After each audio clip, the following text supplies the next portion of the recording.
안녕하세요. 매일 밤 사연을 들으며 잠에 드는 60대 아줌마입니다. 여러 사연들을 보며 공감도 많이 되고 힘도 얻고 하는데요. 저도 가슴속 묻어두었던 이야기를 한번 꺼내보려 합니다. 저는 지금 누구의 연락도 받지 않고 제 고향 남원에서 지내고 있어요. 정말 외롭지만 요즘 오롯이 혼자만의 시간을 보내다 보니 제 과거의 삶들이 머릿속에 펼쳐지곤 하는데요. 힘들고 슬펐던 기억도 많지만 참 열심히 살았다는 생각은 들어요. 다음 주에는 둘째가 살고 있는 베트남으로 갈 예정입니다. 둘째 아들이 손자를 낳았다고 하더라고요. 태어나 비행기를 한번 타본 적도 없는데 앞으로의 타향살이가 두렵기도 하지만 제가 사랑하는 모든 이들을 위해 내린 결정이니 잘 적응하도록 노력해 볼 생각입니다. 언젠가는 이곳에 제 이야기도 한번 남겨보고 싶었는데 더 늦기 전에 용기를 내 이렇게 책상 앞에 앉았습니다. 제 이야기 한번 들어보시겠어요? 남편과 저는 9살 차이이고 같은 동네에서 나고 자랐어요. 현재는 아들만 둘 있고요. 전 아주 어릴 적부터 남편을 내심 좋아하고 있었지만 그 당시 너무 어렸던 절 남편은 그냥 동네 꼬마 아이로만 대했습니다. 시간이 지나 남편은 고향에서 학교를 졸업한 후 서울로 올라가 결혼을 했고 그렇게 제 첫사랑이었던 남편은 그저 기억으로만 남는 줄 알았어요. 그런데 몇 년 후 제 첫사랑이었던 남편이 고향으로 돌아왔다는 이야기를 듣게 되었어요. 전 당시 전문대를 졸업하고 읍내에서 일하고 있었는데 그 소식을 듣고 얼마나 설레던지 며칠 동안 잠을 설치기도 했습니다. 남편은 이미 결혼까지 했으니 다른 감정은 없었지만 그냥 한 번쯤은 꼭 보고 싶었던 것 같아요. 당신이 꼬마로만 생각했던 여자아이가 이렇게 커서 예쁜 처녀가 되었다는 걸 보여주고 싶었는지도 모르겠습니다. 출퇴근길에 며칠을 남편의 집 앞을 서성이곤 했고 그토록 싫어했던 심부름도 자진해서 다녀오겠다 하면서까지 남편과 마주치기 위해 애썼던 것 같아요. 남편의 집이 작은 구멍가게를 했었거든요. 그런데 어찌된 일인지 내려온 지 며칠이 되었다는데 남편의 얼굴 한 번을 볼 수가 없었어요. 며칠이 지나 우연히 엄마와 아버지가 하시는 말씀을 듣게 되었습니다. 여보, 슈퍼집 원철이 있잖아요. 글쎄, 각시가 먼저 저 세상으로 갔다지 뭐예요. 애 하나만 데리고 내려왔다네요. 그래? 빚덩이 하나만 데리고 내려왔다더니 그런 사연이 있었나 보네. 원철이 그놈도 참 성실하고 야무진 놈인데 안 됐구만 그래. 원철이 아버지랑 막걸리 한잔 해야겠어. 그 이야기를 듣는데 이상하게 가슴이 뛰더라고요. 복잡한 심경이었던 것 같아요. 결혼을 해서 저와는 인연이 끊어졌다고 생각했는데 희망이 생기는 것 같기도 했고 한편으로는 남편이 혼자 얼마나 힘들었을지 생각하니 가슴이 아프기도 했고요. 어느 날 약속을 갔다 막차를 타고 돌아오던 길이었어요. 떠나갈 듯한 아이의 울음소리가 들려 남편의 집 앞을 보니 남편이 어정쩡한 자세로 포대기에 아기를 업고선 어쩔 줄을 몰라 하고 있더군요. 그토록 보고 싶었던 사람이었으니 반갑기도 하고 아이를 업고 어쩔 줄 몰라 하고 있으니 안쓰럽기도 했던 것 같아요. 그냥 지나칠까도 생각했지만 정말 보고 싶던 사람이었기에 가서 말을 건네보았습니다. 원철 오빠? 이제야 만나네요. 내려왔다는 얘긴 들었어요. 날이 어둡기도 했지만 남편은 정말 저를 몰라봤던지 한참을 바라보다 저라는 걸 알아채더군요. 아, 혜진이구나. 많이 컸네. 몰라보겠다. 학교는 졸업한 거야? 이 인간이 제가 아직도 어린애인 줄 아는지 많이 컸다고 하는데 속으론 아직도 저를 아이로만 보는 것 같아 정말 속상했습니다. 일부러 좀 쏘아붙였어요. 많이 컸다뇨. 오빤 내가 아직도 국민학생 꼬맹이인 줄 알아요? 벌써 23살이에요. 내일 모레 시집갈 나이구먼. 근데 오빠 아들이에요? 아, 미안. 벌써 시간이 그렇게 됐구나. 응, 우리 아들 경민이. 예쁘지? 아기가 배가 고픈 건지 어디가 불편한지 그 조망만한 얼굴에서 닭똥 같은 눈물을 뚝뚝 흘리며 자지러지게 우는데 도무지 그칠 생각을 안 하더군요. 아빠가 애를 이렇게 못 봐서 어떡해요. 이리 줘봐요. 내가 한번 안아보게. 어머니가 아무리 달래도 안 그치더라고. 그때 제 나이가 23살이었는데 아이 한 번 안아본 적이나 있었겠어요. 맏딸이라 조카도 없었는걸요.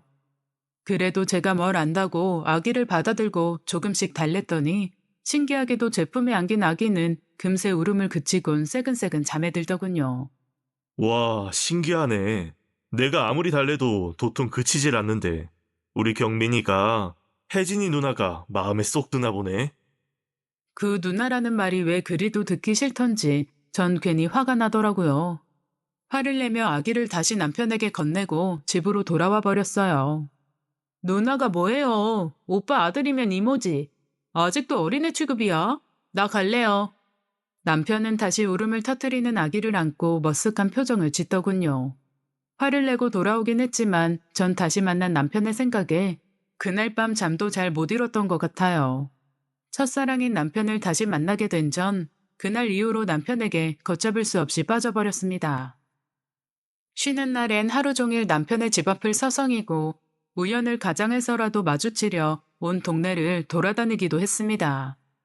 엄마는 제 그런 마음을 눈치채셨는지 절대 안 된다며 단도리를 하시기도 했지만 그 당시에 전 그 누가 말린다고 해도 들을 사람이 아니었습니다. 매일 원철 오빠에게 편지를 썼고 밤마다 그의 아들 경민이를 안고 함께 동네를 거닐기도 했습니다. 워낙 작은 동네인지라 금세 동네 사람들의 입방아에 오르게 되었어요. 남편은 저를 밀어내려 했지만 제가 막무가내였죠. 전 상관없었으니까요. 오히려 더 잘 되었다 생각했습니다. 혜진아, 네 마음은 알겠는데 우리 이러면 안 되는 거 너도 잘 알잖아. 난 애 아빠고 넌 이제 23살인데 이러다 소문이라도 나면 너 혼삿길 막힐지도 몰라. 너희 부모님도 걱정이 많으시다더라. 우리 경민이 예뻐해주는 건 정말 고마운데 우리 이렇게 따로 만나는 일은 없도록 하자. 오빤 남자가 그렇게 자신이 없어요? 난 소문 그런 거 상관없어요. 우리 부모님도 이해해 주실 거야. 그리고 내가 뭐 당장 결혼이라도 하재요?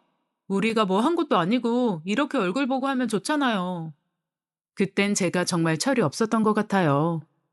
아마 제게 저 같은 딸이 있었더라면 정말 다리 몽둥이를 몇 번이고 부러뜨려 놓았을 겁니다. 하지만 고집이 대단했던 전 당시의 남편도 저희 부모님도 결코 말릴 수가 없었어요. 남편도 저의 구애를 받아주었고 가끔은 경민이를 데리고 읍내에 데이트를 하러 가기도 했습니다. 저희 엄마는 저를 불러 혜진아, 너 요즘 원철이 만나고 다닌다며? 아서라, 네가 어릴 때부터 원철이 좋다고 따라다닌 건 알지만 애 딸린 호래비가 뭐가 좋다고 난리니? 원철이 나이가 몇인 줄이나 알아? 그리고 원철이 집 지지리도 가난한 거 몰라서 그래? 차라리 부잣집이라면 말이라도 안 하겠다. 정신 차려 이거사. 너 좋다는 데가 얼마나 많은데. 엄마가 선짜리 알아놨으니까 잔말 말고 선 봐서 빨리 시집가. 엄마, 사람이 자기가 좋아하는 사람이랑 살아야 행복한 거 아니에요? 그리고 촌스럽게 무슨 선이에요. 나 선 절대 안 볼 거니까 그리 아세요. 아셨죠? 그리고 엄마, 원철 오빠 얼마나 좋은 사람인지 아시면서 그래요?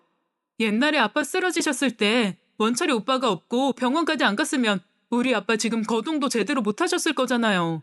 그때 생각을 하셔야죠. 그건 그거고 이 녀석아. 암튼 너 아버지가 아시는 날엔 경을 칠 줄이나 알아. 그 전에 빨리 정리해. 아님 정말 너 머리 싹 밀어서 방 안에 가둬버릴 줄 알아.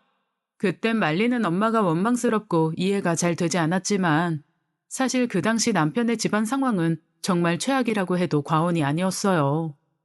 아버님은 중풍으로 거의 거동이 불편하셨고 어머님은 구멍가게 운영하시며 겨우 입에 풀칠하는 수준이었는데 집안에 땅 한마지기도 없어 남편이 남의 집 일을 도와주면서 생계를 꾸리고 있었거든요.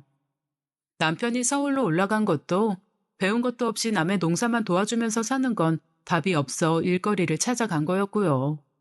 반면에 저희 집은 아버지가 물려받은 땅도 있고 하우스 농사로 꽤 짓고 있어서 그 동네에서는 가장 부유한 편에 속했어요. 안녕하세요. 게다가 아버지는 전문대지만 딸인 저를 대학 교육까지 시키실 정도로 자식들에 대한 애착이 대단하신 분이었죠. 그런 아버지가 딸내미가 애딸린 호레비를 만나고 다닌다는 걸 알게 되시는 날엔 경을 치실 게 분명했지만 전 그땐 남편만 있다면 뭐든 할 수 있을 것 같았습니다. 시간이 지날수록 제 마음은 점점 확고해져 갔고 남편 또한 그런 저의 마음을 진심으로 받아주기 시작했어요. 자신이 처한 상황에 대해 힘들어하기도 했지만 저를 만날 때면 특유의 그 따뜻한 웃음으로 저를 많이 사랑해 주었습니다. 몇 개월이 지나 저와 남편에 대한 소문이 널리 퍼지게 되어 저희 아버지가 알게 되셨어요. 전 올게 왔다는 생각이 들어 마음의 준비를 하고 있었지만 아버지의 노여움은 제 상상 이상이었고 저는 머리칼이 엉망으로 잘려 집 밖으로 한 발자국도 나가지 못하는 상황이 되었습니다. 네가 정신이 있는 거냐 없는 거냐? 어디서 저런 거지 같은 집구석에 호랩이랑 눈이 맞아서 집안 망신을 시키고 다녀? 너 당장 그놈이랑 헤어지지 않으면 그놈의 집구석 이 동네에서 쫓아버릴 테니 그리 알아. 알겠어? 아빠, 저 원철이 오빠 사랑해요. 결혼은 사랑하는 사람이랑 해야 하는 거잖아요. 네? 허락해 주세요. 사랑? 결혼? 말이 되는 소리를 해. 너 저 구멍가게도 내가 원철이 아버지 쓰러졌을 때 빌려준 돈으로 차린 거야. 옛날에는 원철이네 집이 우리 집 머슴이었어, 머슴. 머슴이랑 양반이랑 결혼하는 법이 있다더냐? 아무리 시대가 바뀌었어도 아닌 건 아니여. 옆에서 엄마는 어서 아버지한테 잘못했다 빌라며 성하셨지만 그럴수록 전 남편이 더 측은해졌어요. 그리고 부모님과 연을 끊는 한이 있더라도 반드시 절대 남편이랑 헤어질 수 없다 생각했습니다. 남편은 매일 저희 집에 찾아와 몇 시간을 무릎 꿇고 빌다 아버지에게 매질을 당하고 쫓겨나기도 했어요.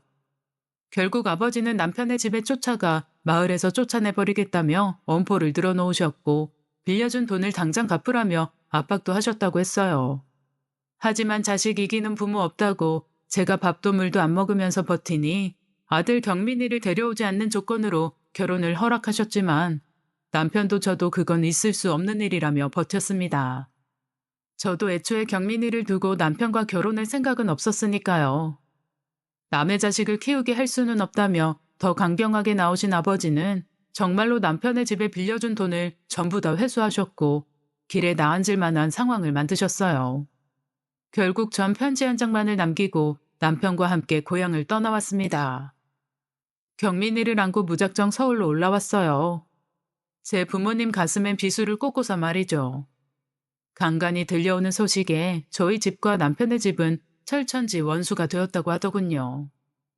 저희 아버지는 하루가 멀다 하고 시댁에 찾아가 우리 딸 내놓으라고 소란을 피우셨고 그걸 견디지 못한 시댁도 마을 떠나 시어머님의 고향으로 가셨다고 했어요. 서울에 올라와 처음엔 남편의 친구 집에서 더부살이를 했고 나중에 돈을 조금 모아 얻은 반지하도 아닌 지하 단칸방에서 신혼생활을 시작했어요. 전 그래도 행복했습니다. 지금 하라고 하면 절대 못할 고생이지만 그땐 그리 힘든 줄도 몰랐던 것 같아요. 경민이를 업고 부업이란 부업은 안 해본 게 없었고 가스렌지도 없어 연탄불에 밥을 지어 먹으면서도 항상 웃음을 잃지 않았습니다. 남편과 함께였으니까요. 하지만 생활은 갈수록 궁핍해졌어요. 남편 혼자 벌이로는 당장 끼니를 걱정해야 할 정도였으니까요. 저라도 일을 구해보려 했지만 쉽지 않더군요. 당시 흔치 않았던 전문대까지 졸업한 저였지만 아기 엄마인 절 받아주는 직장은 아무것도 없었어요. 그 당시에 출산은 곧 주부를 의미했고 아이를 맡겨둘 곳도 없었으니 제가 할 만한 일은 밤을 깎거나 박스를 접는 것 같은 부업이나 식당의 설거지뿐이었습니다. 남편은 가구 공장에서 일을 시작했고 나중에는 용접을 배워 건설 현장에서 일을 시작했습니다. 워낙 성실하고 책임감 있는 사람이었기에 인정을 받아 급료도 오르고 하니 나중에는 우리 세 식구 배굴지 않고 지낼 정도는 되었지요. 그 사이 저와 남편의 사이에도 아기가 생겼고 이제 4명의 가족을 부양해야 했던 남편은 정말 밤낮 없이 일을 했어요. 항상 퇴근하자마자 골아 떨어져 버리는 남편의 양말을 벗기면서 다 짓무르고 상처투성이인 발을 볼 때면 말없이 눈물만 흘렸습니다. 잠을 잘 때도 끙끙대며 앓는 소리를 내는 남편을 바라볼 때면 하루가 얼마나 고단했는지 알 수 있었어요. 한편으론 저의 고집 때문에 이런 모진 고생까지 시켰다 싶어 미안하고 제 선택을 후회하기도 했지만 이 사람이 이렇게 쓰는데 저도 정신 바짝 차려야겠다 싶어 이를 악물고 열심히 살았습니다. 버스비를 아끼려 경민이의 손을 잡고 둘째를 들쳐업고 1시간 거리를 걸어 다녔고 정말 저를 위해서는 100원짜리 하나도 허투루 쓰지 않았던 것 같아요. 시간이 지나 경민이는 동네 골목대장을 도맡아 할 만큼 건강하게 자랐고 초등학생이던 어느 날 야구 선수를 하고 싶다고 하더군요. 엄마, 저 야구부에 가입하고 싶어요. 코치 선생님이 6학년 형들보다 제가 더 잘한대요. 프로 선수 되면 돈도 많이 벌 수 있댔어요. 아들의 간절한 눈빛을 보며 무엇이든 다 시켜주고 싶은 마음이었지만 현실은 돈이 많이 드는 야구를 시킬 형편은 못 되었기에 저도 남편도 반대를 했어요. 경민아, 야구는 그냥 친구들하고 하는 게 어때? 경민이도 알겠지만 우리 집이 부자가 아니잖아. 그래, 우리 경민이 공부도 잘하는데 야구는 나중에 취미로 하면 되잖아. 어린 아들의 꿈을 꺾는 것 같아 가슴이 아팠지만 그 나이대의 아이들은 막연히 운동선수를 꿈꾸는 경우가 많잖아요. 그냥 며칠 저러다 말겠지 생각했어요.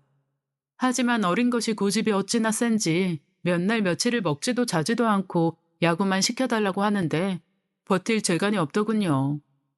남편은 절대 안 된다며 펄쩍 뛰었지만 전 힘 닿는 데까지는 뒷바라지를 해주고 싶었어요. 야구부의 유니폼을 입고 뛸 듯이 기뻐하는 경민이의 모습을 보며 저도 가슴이 벅차올랐지만 한편으로는 걱정이 태산 같았죠. 한 달에 들어가는 운동비 회비며 합숙비, 용품비까지 감당하려면 남편과 저의 수입만으로는 거의 불가능에 가까웠거든요. 자는 시간을 쪼개 부업도 하나 더 시작했어요. 하루 종일 식당 일에 둘째 뒤치다꺼리를 하고 집에 와선 잠들 때까지 바느질을 하다 보면 눈이 저절로 감겨 바늘에 찔려 깨는 경우도 많았지만 포기하고 싶다가도 그 시간까지도 일을 하는 남편과 야구부에 들어 좋아하는 아들을 생각하면 저절로 힘이 나곤 했습니다. 시간이 지나 고등학생이 된 경민이는 지역의 대표 선수도 되고 학교에서 장학생으로 뽑혀 회비를 면제받기도 했어요. 저도 다른 학부모들처럼 코치 선생님들에게 용돈을 건네거나 먹을 것들을 바리바리 싸들고 시합장마다 쫓아다니지는 못했지만 열심히 뒷바라지를 했고 경민이는 그만큼 열심히 운동을 했습니다. 경민이는 그런 제게 항상 고마워했고 자신이 성공해서 꼭 보답하겠다고 말할 만큼 의젓한 아이였어요. 사실 경민이는 제가 친엄마가 아니라는 건 진작부터 알고 있었어요. 친구 집에 놀러 갔다 오면 왜 우리 집엔 결혼 사진이 없는지 자기 돌잔치 사진은 없는지를 묻곤 했었는데 그때마다 제가 허둥지둥 둘러대다 보니 조금 이상하다 느꼈다고 하더군요. 할머니 집에 갈 때면 매번 엄마한테 잘하라고 엄마한테 나중에 꼭 보답하라고 하시기에 여쭤봤다며 할머니에게 전해들었다고 했어요. 그 후로는 제게 예전처럼 살갑게 구는 건 사라졌지만 그 나이대의 남자아이들이 되게 그렇듯 엄마와 살갑게 지내기는 쉽지 않잖아요. 더 철이 들었다고 해야 하나? 마치 어른이 된 것처럼 우리 집은 자기가 책임진다며 꼭 프로 선수가 되겠다고 했습니다. 남편은 현장에서 함께 일하던 사람들과 작은 회사를 차렸어요. 말이 회사지 기술자들이 모여 건설사에서 일감을 수주받아 인테리어 공사를 하는 사무실 같은 개념이었죠. 남편이 나이도 가장 많아 사장 역할을 맡았는데 그게 화근이 될 줄은 꿈에도 몰랐습니다. 이게 큰 회사에서 일을 받아서 공사를 다 마친 이후에 대금을 청구하는 구조이거든요. 안녕하세요. 건설업의 특성상 인건비가 많은 비중을 차지하는데 사람들 임금은 먼저 줘야 하니 저희 주머니에서 먼저 챙겨주고 부족하면 빚까지 내어 인건비를 다 지급했는데 건설사에서 공사비를 안 주는 경우가 허다했고 그마저도 대금을 깎거나 몇 년 있다 지급하는 통에 빚만 늘어가는 상황이었어요. 저희 네 식구 먹고 살기도 빠듯한 형국에 인부들 인건비까지 제가 식당에서 번 돈으로 지급해야 하니 살림살이가 말이 아니었습니다. 어느 날 식당에서 일을 하고 있는데 전화가 왔더라고요. 경민이의 코치 선생님에게 온 전화였는데 그 전화를 받은 저는 다리에 힘이 풀려 거의 주저앉을 뻔했습니다. 경민이가 시합을 하다 팔이 부러졌는데 하필 투수였던 경민이의 오른 팔꿈치가 부러졌다는 겁니다. 둘째를 주인집에 맡기고 헐레벌떡 뛰어갔더니 경민이는 병상에 누워 고통에 몸부림치고 있었고 그걸 보는 제 가슴도 미어졌어요. 다행히 교통사고나 목숨이 위험한 상황은 아니었지만 야구선수, 게다가 투수에게 팔꿈치는 생명과도 같았으니까요. 의사 선생님은 수술이 잘 된다고 해도 야구 선수로서 생명은 거의 끝난 거나 마찬가지라고 했어요. 국내에서 이 정도로 정교한 수술을 할 수 있는 병원은 없다고 하더군요. 코치 선생님도 고개를 젓는데 무엇보다 경민이가 상심할 생각에 걱정이 태산 같았습니다. 더 큰 사고가 나지 않았으니 다행이라고 생각하기엔 꿈을 향해 죽을 힘을 다해 달려왔던 걸 잘 알고 있었으니까요. 겨우 수술을 통해 뼈를 붙이는 데는 성공했지만 가장 중요한 인대가 거의 끊어져 버려 일본에 가서 수술을 받지 않는 이상 도저히 답이 없다고 했습니다. 보험도 되지 않는 수술이고 게다가 일본까지 가야 한다니 저희 집에 보증금을 뺀다고 하더라도 어림도 없는 금액이었어요. 남편과 상의를 해보았지만 밀린 임금도 지불하지 못하는 상황에 수술을 시킨다는 건 언감생심, 꿈도 꾸기 어려운 상황이었습니다. 경민이도 저희 집의 사정을 알았기에 아무 말 없었지만 그 마음을 제가 왜 모르겠나요. 퇴원을 하고 집에만 틀어박혀 있다 제게 무릎을 꿇고 수술만 시켜달라고 애원하는데 너무나 가슴이 아파 목구멍이 탁 막힌 듯 아무 말도 나오지 않았습니다.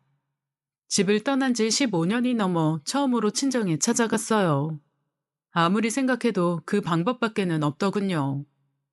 기운이 성성하시던 아버지는 어느새 백발의 노인이 다 되셨고 고우셨던 엄마는 주름이 깊어 웃는 건지 울성을 지으시는 건지 모를 정도로 늙어 계셨어요.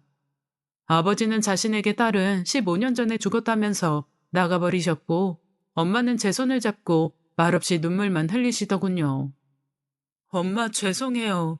딸이 이런 모습으로 찾아와서 살아서는 못 보나 했는데 이렇게 와주니 고맙다 우리 딸.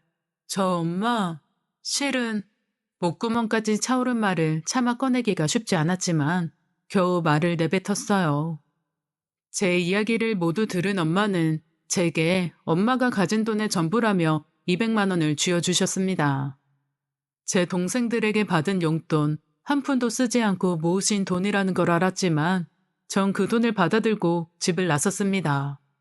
우리 아들 수술시켜야 했으니까요. 엄마가 주신 돈에 여기저기 돈을 끌어모아 일본까지 가서 경민이의 팔꿈치 수술을 시켰어요. 수술로 끝난 게 아니라 1년이 넘는 기간 동안 재활훈련을 해야 했고 그 재활훈련 과정에도 상당한 돈이 들어 저희 식구들은 다시 힘든 생활을 해야 했죠. 그런데 시련은 끝나질 않더라고요. 경민이는 수술 후 기나긴 슬럼프에 빠져버렸고 결국 고등학교를 졸업할 때쯤엔 프로팀은 고사하고 대학 진학도 어려울 정도로 성적이 나빠졌습니다. 엄마, 아버지, 저 이제 할 만큼 한 것 같아요. 제가 대학에 간다고 해도 프로 선수가 되기엔 많이 부족해요. 실망시켜드려 죄송합니다. 저는 좋은 대학은 아니더라도 대학에 진학해 더 도전해보길 바랬지만 그동안의 재활이 너무 힘들었는지 운동을 그만두겠다고 하더군요. 경민이는 돈을 벌어 가족을 부양하겠다면서 부사관으로 군 생활을 시작했습니다. 전 돈이 뭐라고 아들의 가슴에 부채감만 안겨준 것 같아 너무나 미안했어요. 부모로서 자식의 꿈을 지원해 주어야 하는 건 당연한 건데 능력이 부족해 충분한 지원도 해주지 못했는데도 되려 가족들에게 미안한 마음만 갖게 했으니까요. 전부터도 경민이는 제게 항상 보답하겠다고 말하곤 했어요. 그 마음을 잘 알기에 정말 고마웠지만 한편으론 진정 친엄마처럼 대해줄 수는 없는 건지 조금 서운하기도 했습니다. 키워줘서 고마운 마음이 아닌 친엄마처럼 투정도 부리고 때론 속도 썩이면서 말이죠. 하지만 너무 일찍 철이 들어버린 경민이를 보며 저도 항상 미안한 마음이었어요. 하지만 시련은 이어졌습니다. 경민이가 입대하고 5년쯤 지났을 무렵 우리 가족의 기둥이었던 남편이 세상을 떠나버렸던 거죠. 공사장에서 일하다 난간에서 추락을 했는데 연락을 받고 병원에 도착했을 땐 이미 하얀 천으로 덮인 모습이었어요. 한순간에 기둥을 잃은 감정을 어찌 말로 표현할 수 있겠어요. 하늘이 무너졌다고 해도 그 정도는 아닐 겁니다.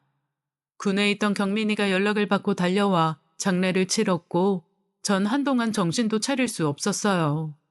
먹고 사는 게 최우선이라 보험비가 가장 아깝다 했던 남편은 제대로 된 사망보험도 없었고 게다가 헬멧을 쓰지 않았다는 이유로 또 정식 계약된 근로자가 아니라는 이유로 산재 처리는 고사하고 별다른 보상조차도 받지 못했습니다. 당시 둘째는 대학 진학을 앞두고 있었는데 대학도 포기하고 취직을 하겠다고 하더군요. 첫째에 이어 둘째까지 제대로 된 뒷바라지를 해주지 못해 가슴이 찢어질 것만 같았어요. 그런데 첫째 경민이가 둘째를 불러 말했어요. 경훈아, 형은 노력이 부족해서 꿈을 포기했지만 넌 절대 그래선 안 돼. 형이 무슨 일이 있어도 너 공부시킬 거니까 아무것도 걱정하지 말고 공부에만 집중해라. 알겠어? 우리 집 사정 뻔히 아는데 내가 어떻게 그래. 형도 힘들 텐데. 난 괜찮아. 이제 아버지가 안 계시니까 내가 우리 집 가장이야. 형 말 듣고 공부해. 경민이의 그 말이 든든하기도 하고 슬프기도 했어요.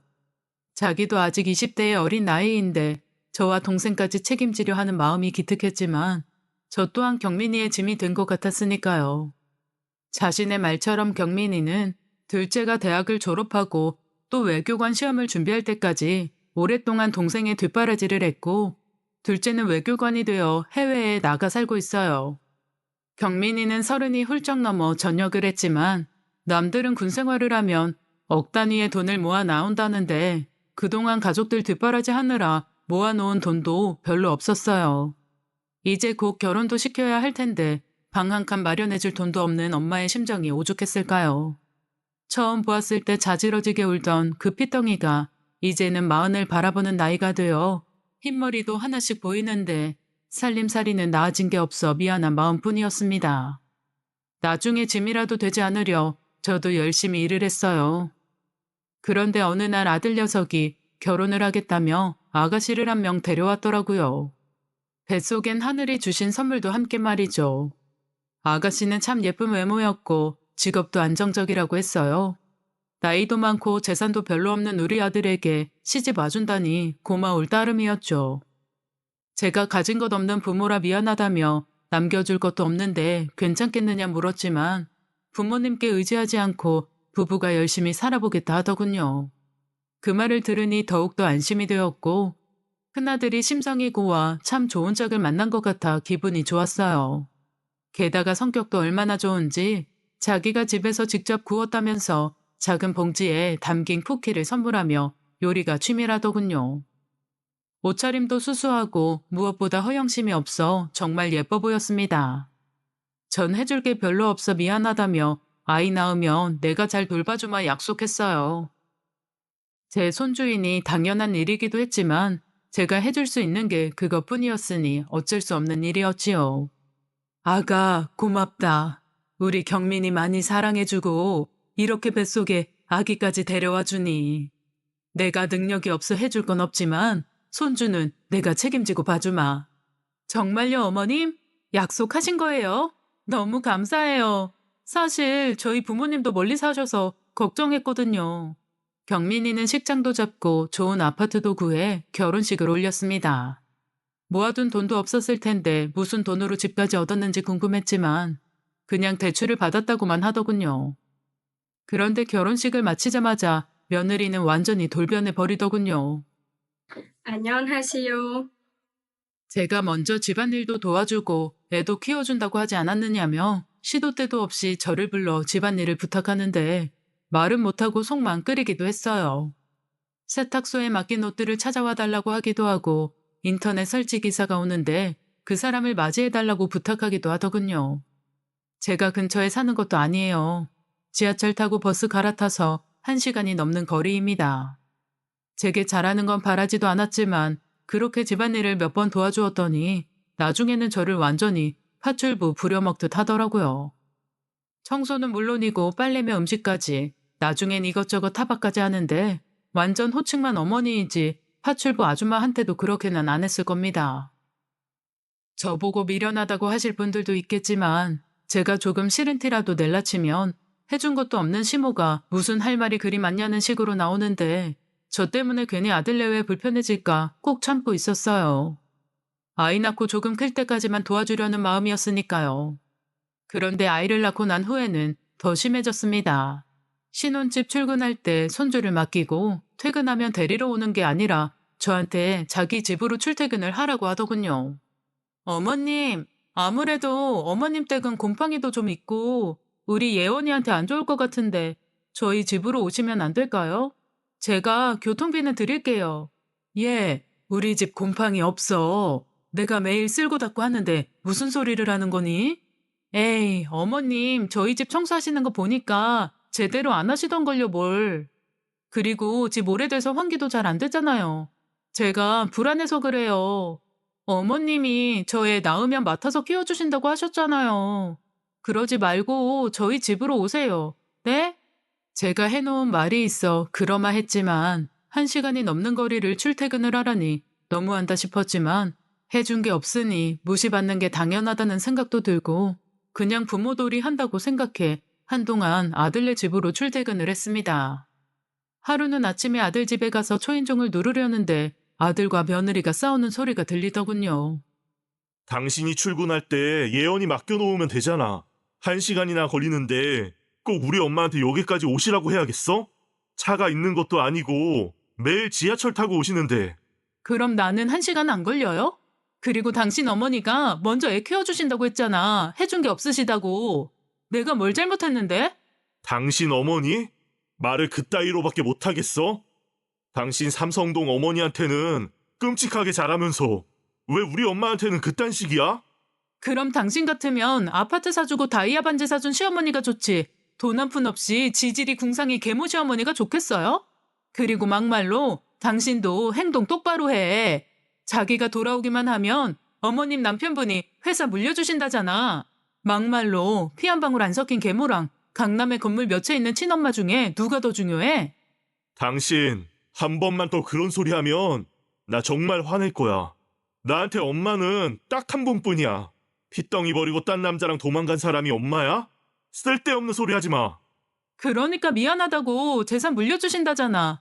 이게 보통 기회야? 이게 무슨 소리인가 싶어 한동안 멍하니 서 있었어요.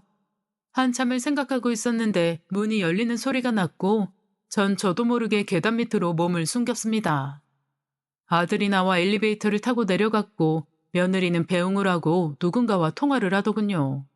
예, 어머님. 네, 그럼요. 시키신 대로 하고 있죠. 그런데 오빠가 말이 잘 안 통하네요. 네, 그래야죠. 네, 네, 돌잔치는 말씀하신 거기로 예약했어요.